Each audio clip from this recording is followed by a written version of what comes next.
कभी ऐसा हुआ है कि आप रात में सोने जाते हो, लेकिन आपका दिमाग बंद होने का नाम ही नहीं लेता? एक ही बात बार-बार घूमती रहती है। अगर ऐसा हो गया तो? अगर वो गलत सोच रहा होगा तो? अगर मैंने ये फैसला गलत लिया तो? और देखते ही देखते एक छोटा-सा विचार एक बहुत बड़ी चिंता बन जाता है। यही है ओवरथिंकिंग। लेकिन सच क्या है? ओवरथिंकिंग कोई बीमारी नहीं है, ये एक आदत है और हर आदत की तरह इसे बदला जा सकता है। ओवरथिंकिंग की सबसे बड़ी समस्या क्या है? ये आपको सोचने नहीं देता, बल्कि फंसा देता है। आप एक्शन नहीं लेते हो, सोचते रहते हो और जितना सोचते हो, उतना डर बढ़ता जाता है। और एक समय ऐसा आता है, जब आप खुद पर ही शक करने लगते हो। सच सुनो, ओवरथिंकिंग करने वाला इंसान कमजोर नहीं होता, बल्कि वो इंसान होता है जो हर चीज को बहुत गहराई से महसूस करता है। लेकिन अगर उसी गहराई को कंट्रोल ना किया जाए, तो वही ताकत आपकी सबसे बड़ी कमजोरी बन जाती है। ओवरथिंकिंग आपको कहां ले जाती है? कॉन्फिडेंस खत्म कर देती है, डिसीजन लेने से रोक देती है, छोटी बात को बड़ी समस्या बना देती है और सबसे खतरनाक, आपको प्रेजेंट मोमेंट से दूर कर देती है। आप ना पास्ट छोड़ पाते हो, ना फ्यूचर को समझ पाते हो, बस बीच में फंस जाते हो। तो समाधान क्या है? हर सोच सच नहीं होती। आपका दिमाग हर वक्त सही नहीं होता। जो आप सोच रहे हो वो सिर्फ एक पॉसिबिलिटी है, रियलिटी नहीं। डू एक्शन ही इलाज है। जितना सोचो उतना उलझोगे, जितना करोगे उतना क्लियर होगा। छोटा कदम उठाओ, परफेक्ट होने का इंतजार मत करो। अपने दिमाग को काम दो। खाली दिमाग ओवरथिंकिंग की फैक्ट्री है। खुद को बिजी रखो, कुछ सीखो, कुछ बनाओ, कुछ करो।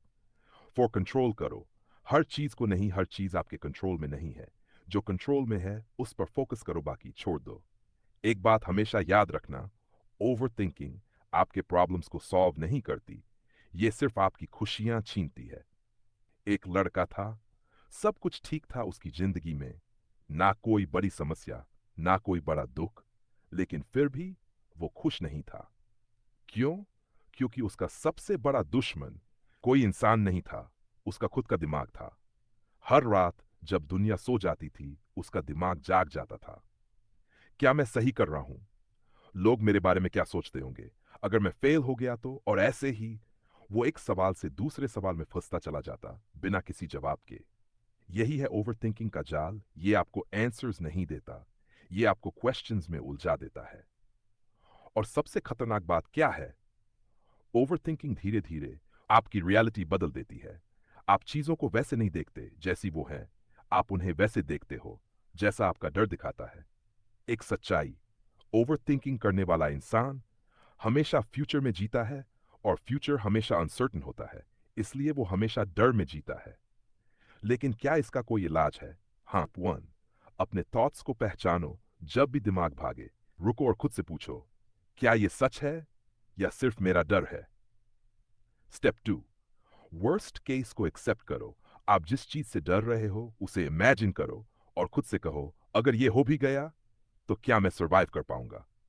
जवाब होगा। स्टेप थ्री, प्रेजेंट में वापस आओ। ओवरथिंकिंग हमेशा आपको फ्यूचर में ले जाती है, लेकिन शांति सिर्फ प्रेजेंट में मिलती है। अपने आसपास देखो, सांस लो और खुद को याद दिलाओ भी सब ठीक है। आपका दिमाग आपका सबसे बड़ा हथियार भी है और सबसे बड़ा दुश्मन भी। और अगर आप इसे कंट्रोल नहीं करते, तो यही दिमाग आपको ओवरथिंकिंग के जाल में फंसा देता है। हर छोटी बात एक बड़ा सवाल बन जाती है। अगर ऐसा हो गया तो?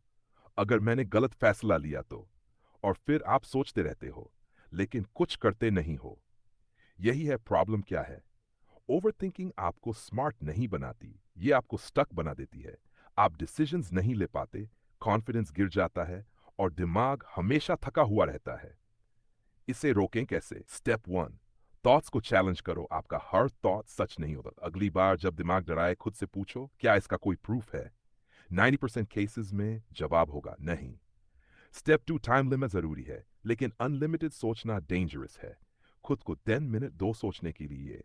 उसके बाद डिसीजन। माइंड को ट्रेन करो। आपका दिमाग अनकंट्रोल्ड है तो वो नेगेटिव ही सोचेगा। रोज 10 मिनट मेडिटेशन, डीप ब्रीदिंग या सिर्फ साइलेंस, ये आपकी थिंकिंग को स्लो करेगा।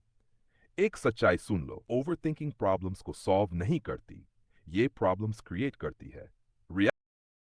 आप जिन चीजों के बारे में सोच रहे हो, उनमें से ज्यादातर कभी होंगी ही नहीं। लेकिन आप आज का दिन उन्हीं फेक प्रॉब्लम्स में बर्बाद कर देते हो। सोचना बंद नहीं करना है, कंट्रोल करना। फाइनल मैसेज, आपका दिमाग आपका सर्वेंट है, उसे मास्टर मत बनने दो।